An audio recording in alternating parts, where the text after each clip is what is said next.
Okay, so as mentioned, I've come from South Africa. So if it looks like I'm shaking, I'm not really nervous. It's just because it's really cold out there. I'm not used to it. Okay. So who am I? Why should you listen to me? Well, obviously I'm that guy. That's me at my day job. During the day, I'm a pen tester. So I work for a company called SensePost, and I get to play with banks. So the earlier banking Trojan talk is really interesting for me because I normally go in through the servers and seeing how the client-side attacks works was really interesting. But then at night, I go home and I'm a lonely guy, so I sit around and I look at these botnet things. So what I try and do is take the skills I have as a pen tester and apply them to playing with botnets. And you have lots of fun because botnet creators, they exploit flaws, but they have no clue about how to fix them. So they've got SQL injection everywhere. They've got local file includes, remote file includes, everything that you want is there. But this talk isn't about that. I would love to come here and say, hey, I did a botnet takeover, but I'm really not sure about the legalities of all of that. So I'm going to be talking about what I did for my master's. Did my master's at Rhodes University with my professor, Dr. Barry Irwin. Unfortunately, he couldn't make it. Universities are cheap, and they wouldn't pay for him to come all the way to Europe. How did I get into this research? What's this talk about? I went and put up a really long intro to this, title. And if you look in the program, it's also got something about spatial statistics and everything. It sounds very complicated. So what is this in a nutshell? Well, basically, what we set out to do was find a way that we could detect botnets using just DNS traffic. And we went and we found lots of work where people have done this already. And we said, okay, well, let's look at it in a different way and see what people in other disciplines have done with similar problems. And we try to identify things in the computer field that matches with things in plant and animal distribution statistics, disease modeling, and see how we can apply those techniques to what we wanted to do. And that's basically what we managed to do, and that's what this talk's going to be about. So where this all started was, I saw this diagram, and I'm sure a lot of you have seen this. This is Configure at its height. Team Simru went to put up this image. I looked at it and I thought, damn, this is a really cool image. I want to do that. I want to draw pretty pictures. So I went to my supervisor and I said, hey, I want to do this. I want to track botnets. I want to show how they're distributed around the world. I want to play with this. And he goes, yeah, well, that's cool, but you can't get a master's from that. That's not enough. Come back to me once you have some research goals. So I went away and I thought about this and I looked at what other people had done and I looked at what's out there already and I came up with some research goals to try and build on what's already in the industry. And I noticed that a lot of what we're doing at the moment requires a lot of manual interaction. You have whitelists, you have blacklists, you have reputational services. And all of this requires maintenance. It takes time.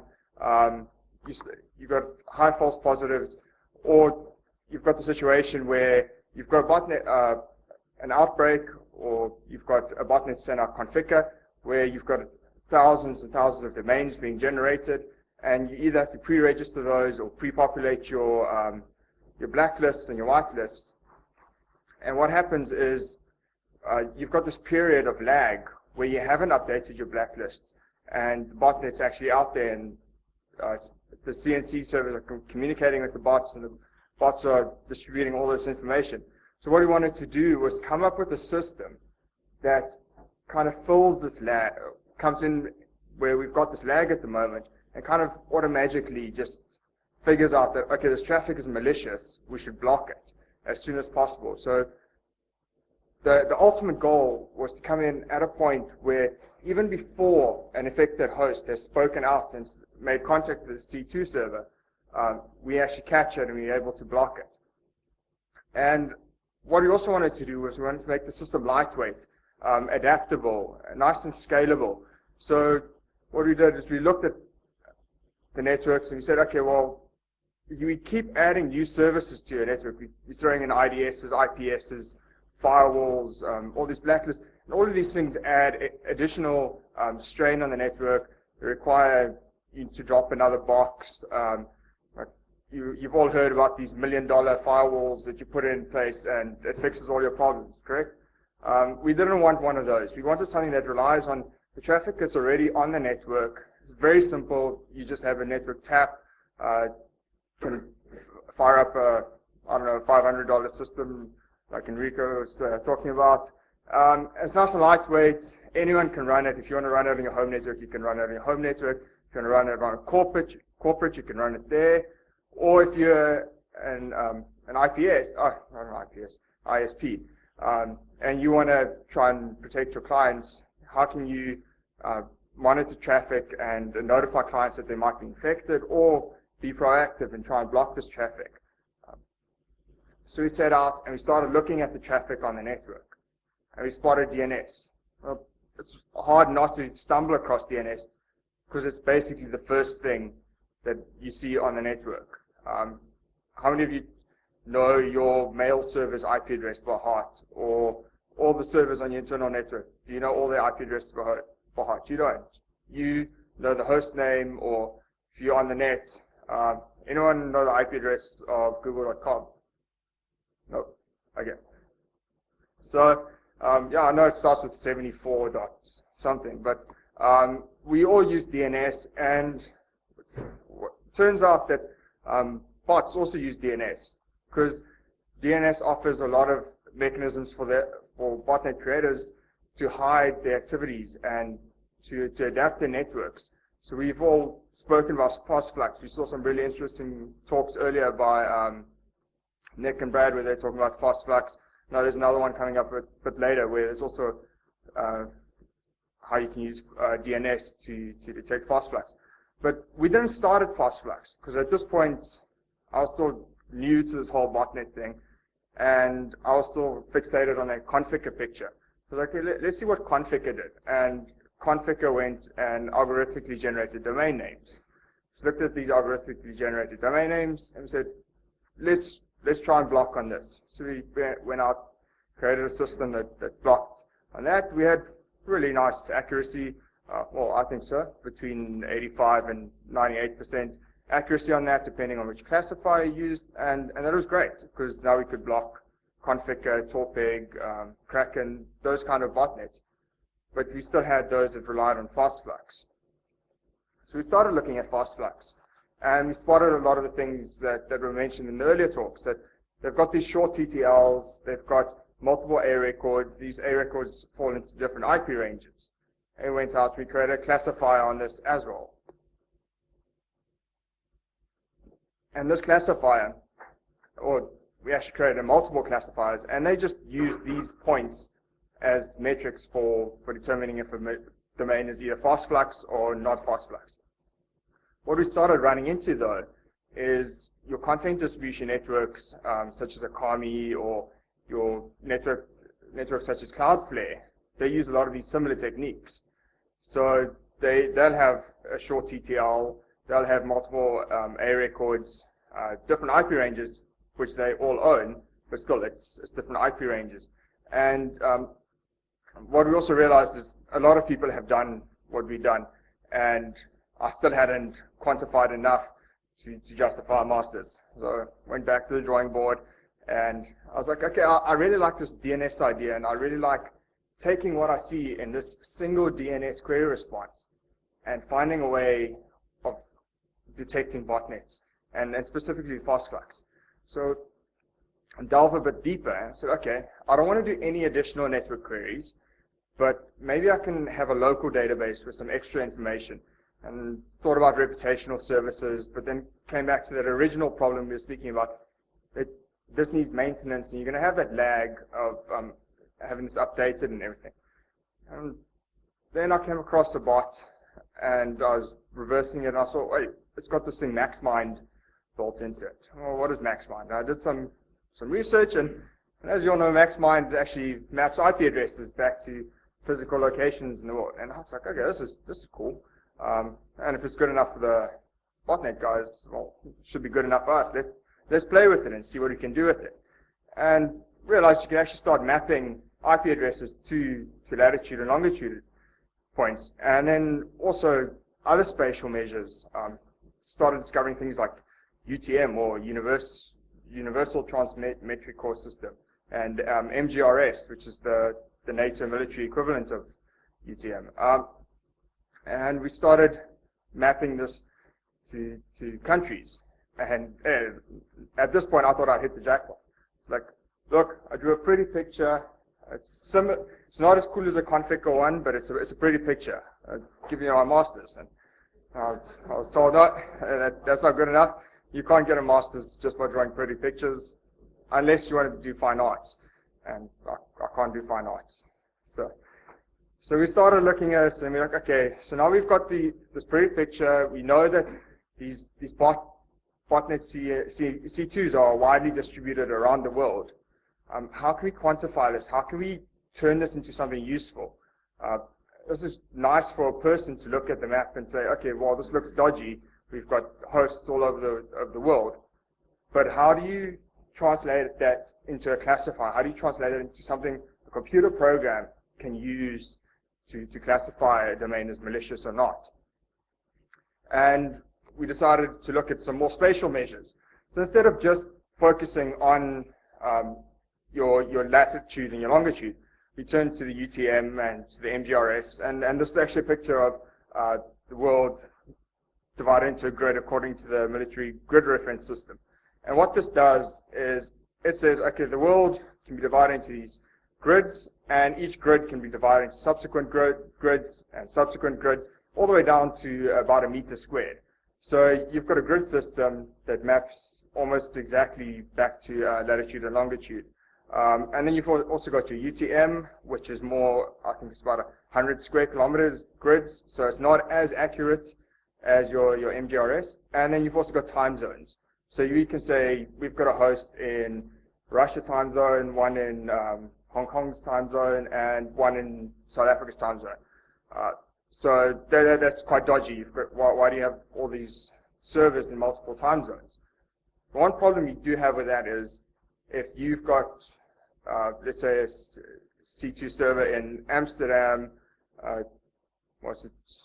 somewhere in Turkey, and then in South Africa, they're all in the same time zone. So if you're just relying on time zones, you're not actually going to be able to classify and determine if these are widely distributed. So we started mapping these out and looking at it in a textual basis so we could get a better idea. And this is basically what it comes out to. And as you can see, if you just ignore the duplicate one for Warsaw, there are 3 entries for Warsaw. And you've got one where it's in the same time zone, it's got the same universal transmetric grid location. But if you look at the MGRS, so it's the 3rd one from the bottom and 6th one from the top, I think, you'll see those MGRS values are different. So now we can use that as a kind of value to say, okay, this is a value associated with this point in space. And I keep hammering on about this point that we've got a value associated with the point in space. What does this actually mean? Well, I'll be getting to that shortly. But before we could actually get to this, using these values, we thought, okay, let's just quickly look at the distance between these hosts. So what we did is use your haversine or your circle distance measures, and we just literally measured the distance between 2 points as the crow flies. And we saw a really nice pattern emerging. We've got fast flux domains. There's C2 servers. If you look at the nearest neighbors, it's got a nice mean normal distribution where on average, your C2 servers are at least 4,000 kilometers away from each other. And we thought, okay, this is really cool. If you look at the benign domains from Alexa Top 100, they're on average, the servers are all close together. There's less than 100 kilometers distance between the servers. We're like, okay, that's cool. We can use this as a classifier. The problem with that is, this is basically very biased towards our data set. So the botnet we'd looked at in this point, it had servers that were 4,000 kilometers away from each other. But if you've got a botnet that doesn't have this classifier is going to fall flat on its face, because the botnet's going to fall outside the decision boundary. So I went back to Wikipedia, where you go when you don't have any more ideas, and I came across this pretty awesome picture. So this was Dr. Jon Snow, which I also thought was really cool. Jon Snow from Game of Thrones.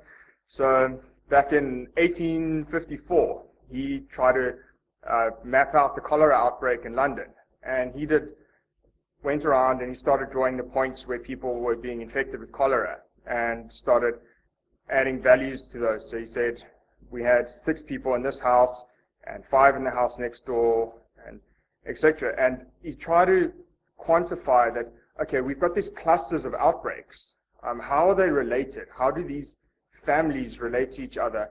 Why are we seeing these clusters of outbreaks in cholera?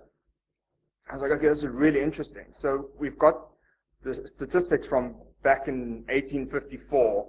This must be a solved problem. Why can't we just apply what they did back then and since then to the problem we're facing? So I went looking around a bit more, and I came across this quote by Walter Tobler, who's seen as the father of geography. And what he said is that all things are related, but near things are more related than far things.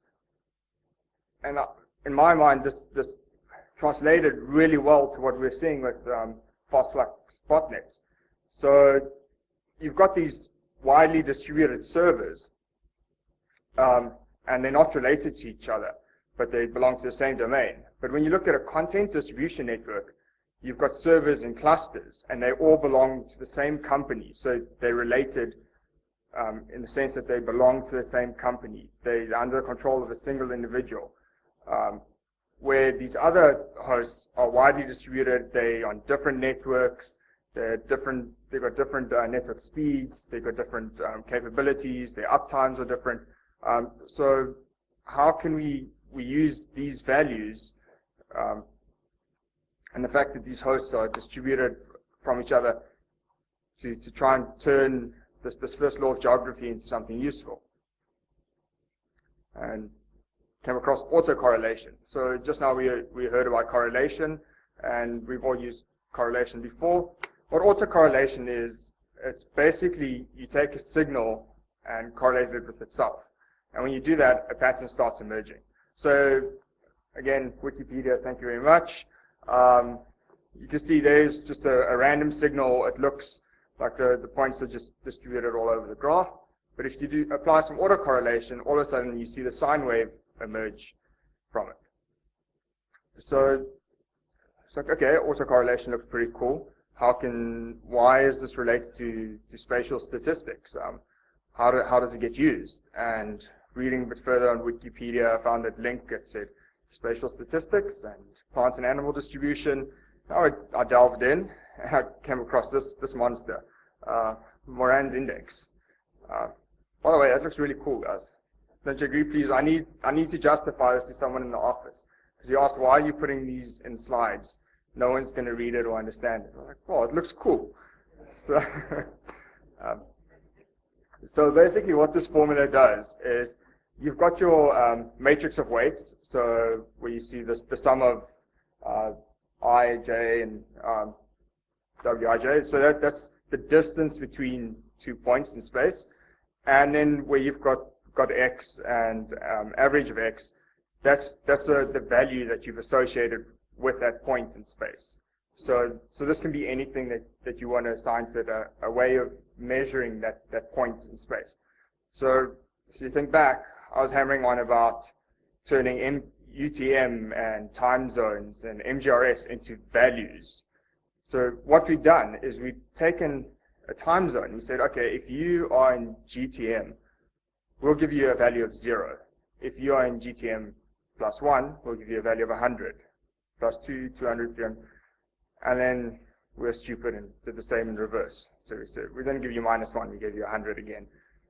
Kind of defeats the point, but it seemed to work. What we did with UTM is we said, okay, we've got a grid location that's based off an integer followed by an alpha character. So we just turned, if it is an A, we turned into 1, b into 2, etc. And we just multiplied that with our initial value. And again, this gave us a numeric value for that point in space. And with MGRS, we did something very similar. Because you've again got a grid location denoted by alpha character and then followed by a long integer. Also did some like our own convoluted maths. There's no scientific basis for it, so please don't ask me how we came up with it.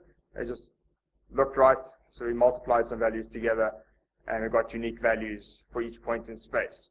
And then we can feed all that information into this formula, and what emerges is a single value.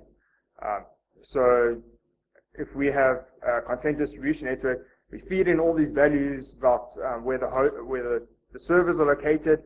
We come out with a numeric value that will be 0 or will be between -1 and 1. And what this tells us, if it's positively correlated or negatively correlated.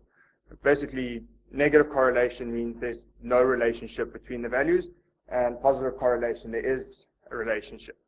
So, cool. We've taken something in the digital space, converted to something in the real world, physical, and then we've assigned values to it, and we come up with this numeric value that we can use to determine if it's malicious or not. Another thing to note about Moran's index is that this is used in cases where we have, let's say, animals that are widely distributed from each other. So if you want to look at the distribution of antelope in South Africa, you'd use something like Moran's index, because it's not heavily influenced by white space. Whereas something like Geary's C, which is another spatial measure, this is heavily influenced by white space, and is better used for localization. So we thought, okay, we've got this Moran's I, and it's not influenced by white space. It's going to work really well if we've got a botnet that's distributed around the world. Nice big white space, everything's going to come out really cool, we all see clusters. But what if we've got a botnet that all the C2 servers are only in Europe, or only in Asia, or even more localized, only in France? How can we measure that with Moran's if we need white space? So Geary's C basically overcomes that and allows you to kind of narrow down and be more specific in a point. And it does very much the same thing as Moran's. Again, you have W, which is the distance between the hosts, and then your value you've assigned to it. So now we've got all of this maths behind us. We've got these classifiers we want to use. So we needed to build them. And I'm lazy and not a really good programmer, so I wrote some Python code. The nice thing about doing it in Python is you've got access to the MaxMind APIs are there. There's some libraries where people have been doing MGRS and UTM and time zone conversions. So you can just use all the libraries, they're all there for you. And we set up, we built this classifier. And the next problem was, okay, we've got the classifier. How do we actually use it? So we went and got some data. So these are my main sources of data. I actually got data from a whole bunch of places. Being at a small little university in Africa, people are hesitant to give you data. I don't know why. I was probably approaching the wrong people. But I must say Arbor were really nice. I contacted them. I said, I see you guys track fast flux domains. Can I get some more data than what you already make freely available? And guys were very open and just gave me information. Some anonymous source in Germany that works for an ISP gave me access to a whole bunch of Kilios data. Thank you very much. If you're here, you're awesome. I don't know who you are, but you helped me get a master's, so I really like you. So what we did is we got this data, we divided it into our two data sets. We've got our benign, or what we assuming is not malicious domains, and these basically are Alexa top 100,000. And for our training data, we actually just took the top 1,000, randomly selected domains, and then did the same with the Arbor and Zeus and Kilios. All this data, we randomly selected another 1,000 domains, and we fed these to our classifiers. So now we knew what our input was. So if our input was malicious, we're expecting, or was fast flux, we're expecting our classifier to classify it as fast flux. So this was a very easy way of training it. So we started feeding this into our classifiers, and again, we started coming out with pretty pictures. So went and graphed it, and remember what I was telling you is, with these indexes, they give you a value between -1 and 1, and also apparently just past 1. And you can see that this one doesn't show you so nicely, but there is a difference between the mean distribution. So for fast flux, we saw that your correlation value came out closer to -1, while for your legitimate Alexa domains, your value came out at more or less 0. So okay, cool. We'll use this as a decision boundary.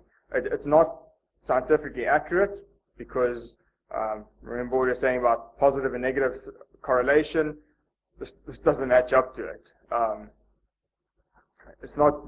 We're actually expecting that for fast flux domains, everything will be at the mean value will be at -1 or very close to -1, and for content distribution networks, your legitimate domains, it'll be close to 1.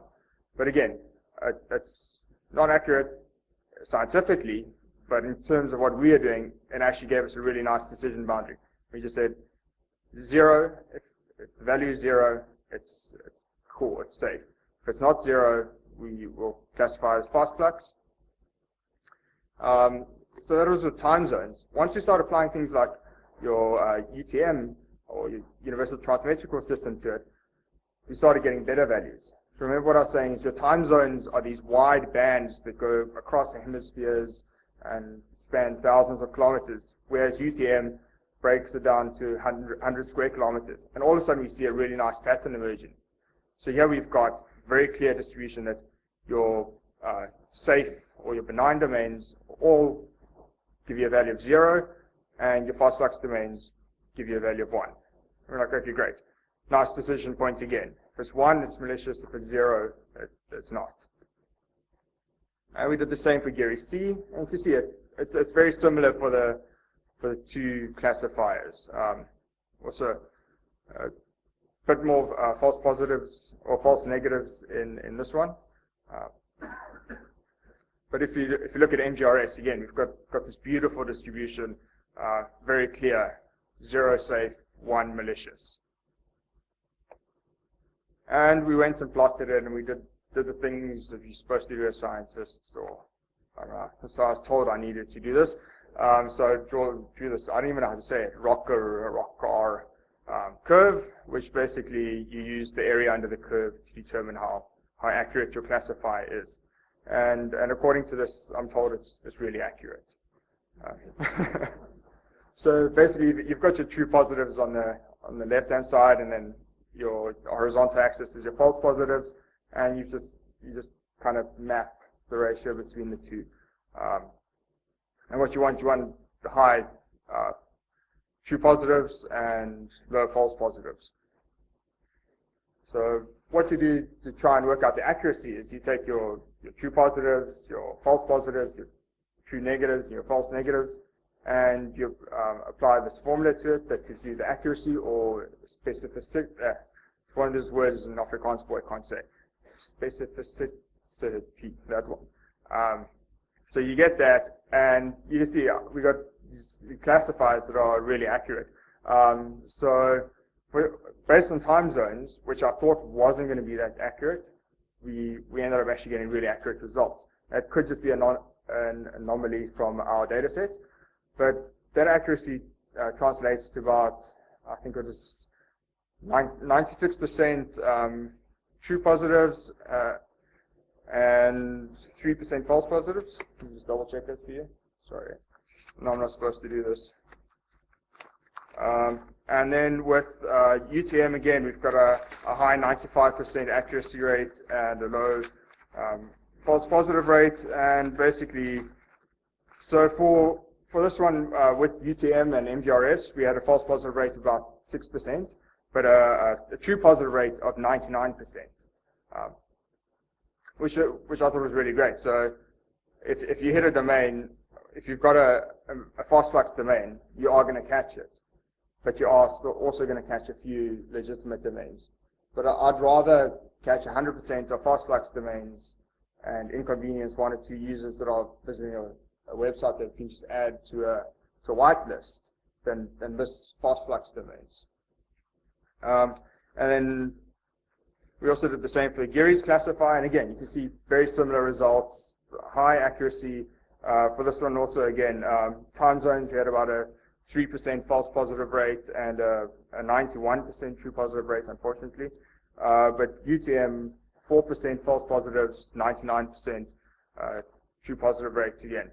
So catching close to 100% of the fast flux domains.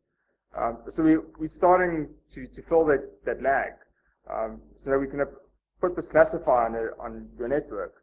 And if there is a fast flux infection or a bot on your network that uses fast flux to talk back to a C2 server, you can catch it before it makes a connection. And if you do start seeing false positives on your network, it's a lot easier to update your whitelists than once or twice than it is to constantly update your blacklists or constantly update your whitelists. So now we've got this really accurate classifier, and it works, and it does what we wanted it to do. It comes in, fills it at lag. But remember, one of the original goals of the system was to be lightweight, to be nice and scalable. It doesn't impact the performance of the network. So what we needed to do next was actually find a way of evaluating the performance of these classifiers and see how well they'd scale. Could you use it only in a small organization, or could you use it at an ISP level? So because I'm from South Africa, I put a cheetah up, and because I think my classifiers are really fast, put a cheetah up as well. So the way we measured the performance in the beginning was quite naive. Sitting on a nice bandwidth at the university, I said, okay, well, let's just generate some traffic. And I had a single host doing tons of DNS queries. And I took known fast flux domains and I queried them like crazy, and known safe domains and I queried them like crazy, and I had the classifier running in the background with using Scapy and just some packet captures, and it was classifying this, and there was no performance impact, real noticeable performance impact, and you can actually see this. So what we did is we did 4,000 domain queries, stopped it, and then did 4,000 again. We did this 6 times and then averaged out the time between them. So this is just to account for network lag and the effect of caching DNS servers, etc. And as you can see, there's, I think, comes down to about 0.095% performance decrease when you apply the classifier. So the classifier is in red, and it's those dots that you can't see on top of the red, of the black line. And there's 3 times 10 to the power 6 millisecond performance impact, which proved really, really good. But the problem with this is only on a single host doing all the DNS queries. It's really not indicative of how well this would scale on a network layer, or if you stick this on your perimeter, are you going to influence the users on? So what we did is we again reached out to people, tried to find data, and spoke to some people at ISPs. And so apparently ISPs don't record DNS queries. So that was a bit of a bummer. We thought, okay, we'll need to find another way of doing this. Fortunately, Barry, my supervisor, is in control of all the school networks in little university town, Grahamstown. And he said, what I'll do is I'll just have TCP dump running on the DNS servers, and we'll just leave it running for a month or 2. And we did that. We left it running, ended up with a DNS PCAP file of, I think it was about 16 gigs, and this has something like 40,000 DNS queries in it. Okay, this will work nicely. We'll use this and see how well the scales. So what we did is we just randomly selected 20,000 domains out of that and created a new PCAP. And we processed this through our classifier, or without the classifier. And it took just under 13 seconds without the classifier to process these 20,000 domains in this PCAP. So then we did the same thing again, included the classifier and ran through the PCAP, and it took exactly 13 seconds to classify all of these domains in this PCAP. So that's 0.0006 of a second per domain. We thought, okay, this is really great. So you've got 20,000 domains that you can actually query post-incident. So if you're an ISP and you do decide to capture DNS traffic, you could run this as a post-incident analysis. Unfortunately, we couldn't do this on the network layer because we didn't have something that is generating 20,000 domain lookups an hour, or I think someone mentioned that 20,000 isn't actually a lot. Some ISPs do this in a few seconds. So I don't know, we didn't have anything to test this on the network layer, but in terms of reading from disk, processing, doing post-incident processing, we've actually got a really fast system. So now instead of having to manually go through your log file and matching this up with known malicious domains, you can just send this through the classifier, and within 13 seconds, you know if there are possible fast flux domains in there or not. So it led us to our conclusions, and we realized, okay, we've got a system that's fast, it's small, it's literally it's one Python script, it's low maintenance, and we think it's quite scalable. And what we did is, it's not in this presentation, but this is part of a larger body of work. So I mentioned in the beginning we had classifiers for detecting DGAs, and we had classifiers for just detecting fast flux domains based on DNS, the values in the DNS fields, and we combined this geographic analysis with those classifiers and fed them into a neural net. And again, we got some really good results. Our accuracy averaged out at about 97%. So we got this really cool classifier system that can be used to detect traffic. The only problem is, at the moment, it's sitting in 3 different scripts, and they're not really talking to each other unless I manually fudge it and tell them to talk to each other. So that's where I'm sitting at the moment. Need to do some future work, need to combine these into one working system, clean up the code so that someone else can also read it and not want to drown themselves in a bowl of vodka. And then also try and increase the accuracy of the geolocation. I don't know if you remember back to that first pretty picture I managed to draw. According to that, there were a whole bunch of C2 servers in Antarctica. So either all the scientists in Antarctica are infected and they're having the machines use their C2 servers, or geolocation isn't that accurate. So that's something that needs to be worked on. And then also, at the moment, this is just passively sitting there detecting, and it will notify someone that, okay, we just detected a fast flux query, but it doesn't do anything about it. It lets you go through. Find a way of combining this with blocking. Do something intelligent. Like if you have this query come in, you classify it as fast flux, and instead of serving back the C2 domain, you serve an internal honeypot domain back to the user, or just the internal server that says, hey, did you really want to go to this domain? And if it is a legitimate user, and they'll see this in their browser and they can click yes or no. But if it's an automated bot, it will have no way of knowing, okay, I should click yes or click no. So that could also reduce the effects of that small false positive rate we're talking about. And I think that concludes me. I think I went quite fast again. So you guys are lucky you get early tea. Cool.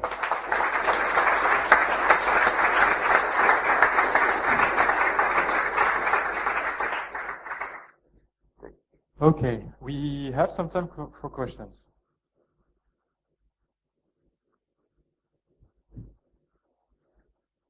Yes.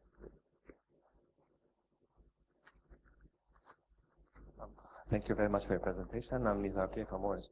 So throughout your presentation, I was thinking about how would you validate the concept. I've seen a lot of techniques, classifiers to detect malware to DNS traffic. So for your experiments, you're talking about the false positives rate and the accuracy.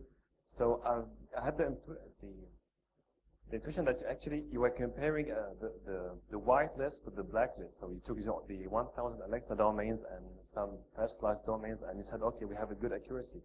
But would it scale well actually with the, let's say, gray domain names? So have you tested with the real world traffic, try to see if we can... So I should have mentioned that, and thank you very much. So what we were trying to do when we did this, before the performance analysis, actually, I didn't put it in. When we captured that large PCAP file of the school's network traffic and the university's network traffic, we try to use that as real-world traffic as well. So what we did is we applied the classifier to it, and we saw what it classified, a random sample of domains, and we pulled out those domains and actually manually verified them. So we said, okay, this matches what we deem as fast flux, and then also did the geographic analysis and said, okay, this looks malicious to us because it's got a server in China, server in the US. So there was manual verification of real-world traffic, but again, it's that age-old problem where you've got a lot of data. How do you manually verify it? And have you evaluated the false negatives rate? Yes. So, well, one or two of them that I did see it was quite weird. I think the way some content distribution networks are set up, it's supposed to be if I'm sitting in South Africa and I'm querying Google, I'm supposed to hit Google's cache in Cape Town, but sometimes that doesn't happen. I'm hitting the cache in the States or something. And what was happening, I was seeing mixed results from that. That's my theory. I could be completely wrong. And it could be that something like, I don't know, Google Cloudflare, that they do have servers that mimic FastFlux. Because let's be fair, FastFlux is actually a nice way of using DNS. I think that's the way the RFC states it should be used. So, thank you. Cool. Hi, my name is Vasilis. Very interesting and very promising. Thank you for all the presentation. I have one rather controversial question. Given that we know all these indicators and how you detect, what would an attacker controlling a fast flux domain in botnet could do to avoid detection by these indicators? And it's only to see if it's something feasible or if it's something that he is not able to do, so actually he cannot mitigate the detection technique. Thank you. No, thank you. Very good question. So I don't know if you remember back to Nick and Brad's talk earlier. They were saying that some of the servers that they were seeing were either the bots themselves were turned into servers, or it was hacked hosts, compromised hosts, or bulletproof servers. So in the case of bulletproof servers, the botnet owner's kind of got control. He can decide where he wants to have his C2 servers located. But if he's using just the bots as servers, he doesn't have any physical control over where they are geographically. He could be smart about it and select them geographically, but I think what they do at the moment, they just have it scripted, just select random host. Again, with compromised servers, they've got full control over that server, but they've got no control over its physical location. And another point that someone else brought up is it possible to poison something like MaxMind? Poison the entries, because it is largely an open source intelligence project. If you could say that an IP address is in Kenya and not in South Africa, you could kind of mess with it that way, I guess. But yeah, thank you, very good point. Mark, Arbor Networks. One just comment is, I think it'd be interesting to see if the training phase and the testing phase are basically geographically dependent. So for example, you built a classifier based off South African data, you evaluated that. I would suspect that to be the case. So I suspect you'd have to rerun it in other geographies, but I'd be curious to get some machines in Amazon or something and verify that. Thanks. Yeah, that's a really good point. And we saw the same thing with the DGAs, because we built the classifier to say whether a domain is algorithmically generated or not. But our bias was that we're using common English domains. So as soon as you start putting Russian domain names in, it starts failing because it's not trained for that. So exactly what you're saying is very accurate. Ours is trained for South African data. But it also raises an interesting point that the system is trainable. So if you want to host it in your organization, you can run it for a while and kind of train on what your organization, the employees visit. And if you're in the United States, you'll find that employees tend to visit sites in the United States. Again, you come back to the correlation problem we were mentioning earlier with how do you determine a clean baseline. But at least you've got another layer of defense. You've got a system that is trainable, and you can sort of say, okay, this is anomalous traffic. It shouldn't be there. But thanks, Mark. Another question? Yeah.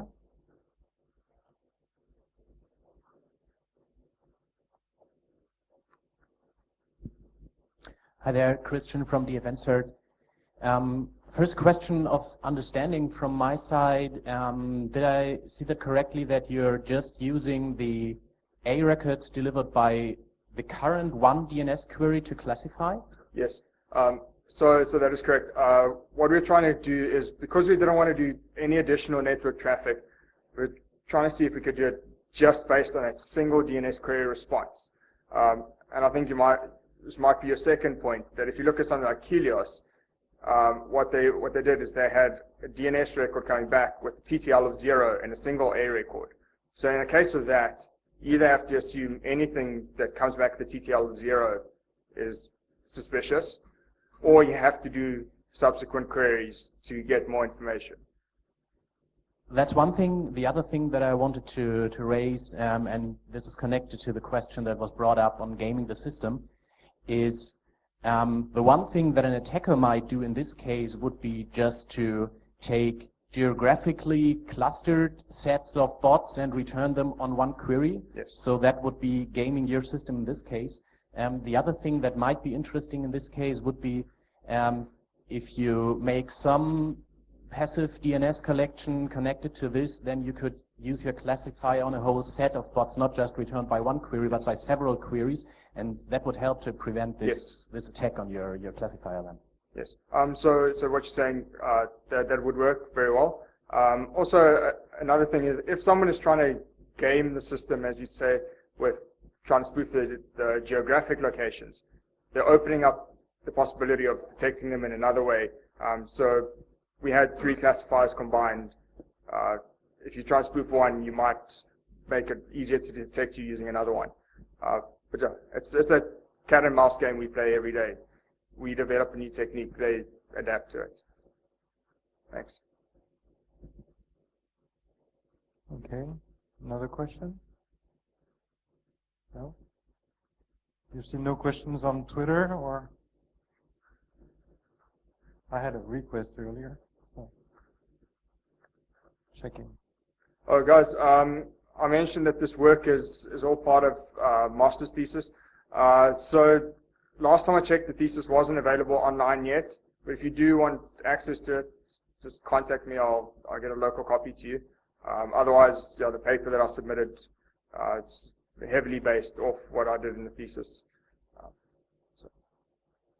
Okay, no questions. Thank you very much, Etienne. Thank you, guys.